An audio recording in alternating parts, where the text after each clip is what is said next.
देखिए, चाइना का जो बयान है आतंक के मुद्दे को लेके, मेरे ख्याल से एक अच्छा स्टेप है। चाइना को शायद अब सद्बुद्धि आ रही है कि उसके हित में भी यह है कि भारत के साथ अपने रिश्तों को सुधारे। ये तो बिल्कुल बहुत अच्छा है। ये चीनी में ऐसे बोला था इंडिया में के लिए, क्योंकि आजकल के हिंदुस्तान में सबको सारी दुनिया मालूम हो गया, इंडिया में तो बिल्कुल विक्टिम ऑफ टेररिज्म है। देखिए, चाइना का जो बयान है आतंक के मुद्दे को लेके, मेरे ख्याल से एक अच्छा स्टेप है। मिनिस्टर जयशंकर ने जो वैंग यी से बात करी, फॉरेन मिनिस्टर चाइना के, आ, तो चाइना को पर हम चाहते हैं कि और ज़्यादा कदम उठाए। केवल बात करने से बात नहीं बनती है, बात के आगे अमल होना चाहिए। चाइना को पाकिस्तान पे प्रेशर डालना चाहिए। चाइना को आतंक के सपोर्ट में दुनिया में खड़ा नहीं होना चाहिए जब वो यूएन के रेजोल्यूशंस को ब्लॉक करता है जो इंडिया मूव करती है। बट ये एक अच्छा कदम है। सर, अंतर्राष्ट्रीय स्तर के संबंध है भारत और चाइना के, इस तरह के जब बयान सामने आता है कुछ असर पड़ेगा सर इन संबंधों पर? मेरे विचार से हाँ, कुछ असर पड़ेगा। क्योंकि इस समय दुनिया के जो माहौल है उसमें सारे देश अपने इंटरेस्ट को एक नए नज़र से देख रहे हैं, क्योंकि अमेरिका टैरिफ पे टैरिफ लगाए जा रहा है और धमकियाँ दिए जा रहा है। ब्रिक्स को धमकी दिए जा रहा है, 100% लगा दूंगा, 10% लगा दूंगा, हर देशों से अलग वैसी चल रहा है। तो ऐसे में चाइना को शायद अब सद्बुद्धि आ रही है कि उसके हित में भी यह है कि भारत के साथ अपने रिश्तों को सुधारे, भारत को एक पार्टनर की तरह चले।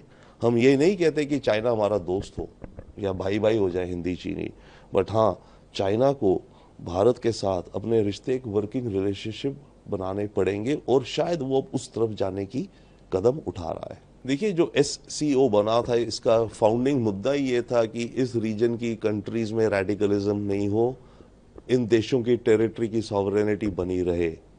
फाउंडिंग मुद्दा ही वो है SCO का। चाइना शायद लंबे समय से वो भूल गया था, बट अब चाइना जो बात कह रहा है, यस रीजनल कोऑपरेशन होनी चाहिए, हाँ होनी चाहिए, बट वो कोऑपरेशन दिखनी चाहिए ना। हमें तो नहीं दिखता चाइना कुछ ऐसी कोऑपरेशन हमसे करता है, वन।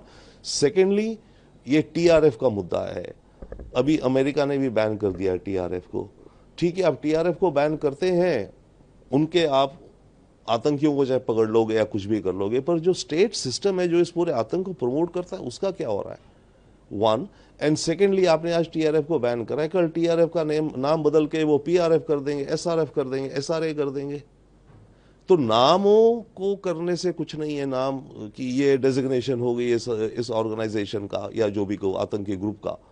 आपको चाइना को हमें मदद करनी चाहिए इन एग्जैक्ट आतंकियों को जस्टिस में लाने में, वन।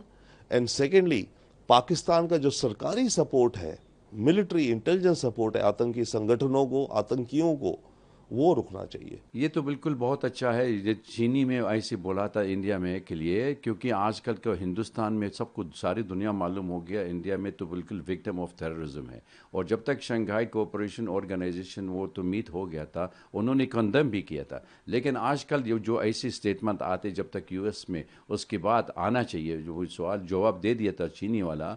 तो इसलिए ये तो बहुत फ़ायदा हो गया था, क्योंकि अगर ये तो टेररिज्म के लिए कोई बॉर्डर का नहीं है, किसी का रिलीजन भी नहीं है। और रेडिकल फंडामेंटलिस्ट ग्रुप तो बिल्कुल एक्टिव हो गया अभी, समझ लो साउथ एशिया में। और चीनी भी आना चाहिए, इसलिए कलेक्टिव स्टैंड होना चाहिए। और चीनी में, रूसिया और हिंदुस्तान में, ये तीनों देश में बहुत काम कर सकते फाइटिंग टेररिज्म टुगेदर।